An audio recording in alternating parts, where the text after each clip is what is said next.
guys, today's video. Natutuwa lang ako dito sa aking mga nababasa sa comment section ko. Sobra lang akong natutuwa. Nakikita ko na yung aking ginawang video ay marami nakarelate. Marami po pala ang naka-experience ng ganun. Marami yung kusakuan nakaranas ng ganun. O di ba? Kaya mas maganda pag gumawa tayo ng video, guys, lalo sa mga bago, yung mga nagsisimula na nahihirapan mag-isip kung anong content. I-share mo lang kung ano yung mga experience mo. I-share mo lang kung ano yung mga naranasan mo dito. Mas magandang i-share sa mga kasama natin dito yung mga na-experience natin na kung ano man yan, na mahirap man yan or maganda or nakakatuwa man yan or hindi man nakakatuwa, mas magandang yung experience natin ay i-share natin sa kanila kasi meron silang mapupulot na aral, di ba? Doon sa mga kasama ko na nagsasabi, natawa lang ako, ang sabi, yung video ng iba na i-share ng asawa, ng anak niya, pero yung video niya, hindi i-share. Umiiyak siya, no? Diba? Nakaka-hurt nga naman. Kahit sa akin, siyempre.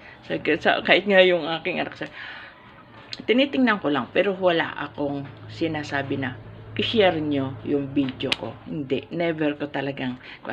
Kasi, that time, nung bago pa lang akong monetize sa any stream ads, nagkuhan talaga ako sa mga pamangkin ko, sa mga pamangkin ko, sa mga kapatid ko, nagsabi ako, i-share niyo naman yung video ko. Pero hindi ako pinapansin. Hindi ko nakita. Meron akong isa na nag-share na ate ko. Nung hindi pa ako na-monetize, nag-share talaga siya ng mga video. Ngayon hindi ko nakikita kasi parang busy, ganun.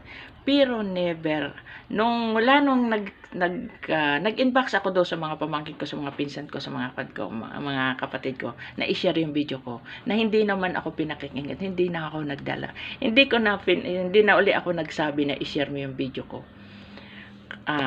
Wala lang, sabi ko lang, bahala kayo po, ayaw niya sa mga video ko kaya ko naman yan, parang gano'n, nagmalaki pa, di ba? Pero saan ka, deep inside, nagsasama yung loob natin. Pero habang sumasama yung loob mo, pilitin mo, iangat yung sarili mo, promise, may mararating ka. Gawin mong motivation yung pag-i-ignore sa iyo ng mga kamag-anak mo, kapatid mo, asawa mo, anak mo, nang sabihin na i-share yung video. Pero nagsishare sila ng video ng iba. Wala namang ambag sa kanila. Charot. Di ba? Totoo yun. Pero ganun pa man, enjoy lang natin. Good luck sa ating lahat.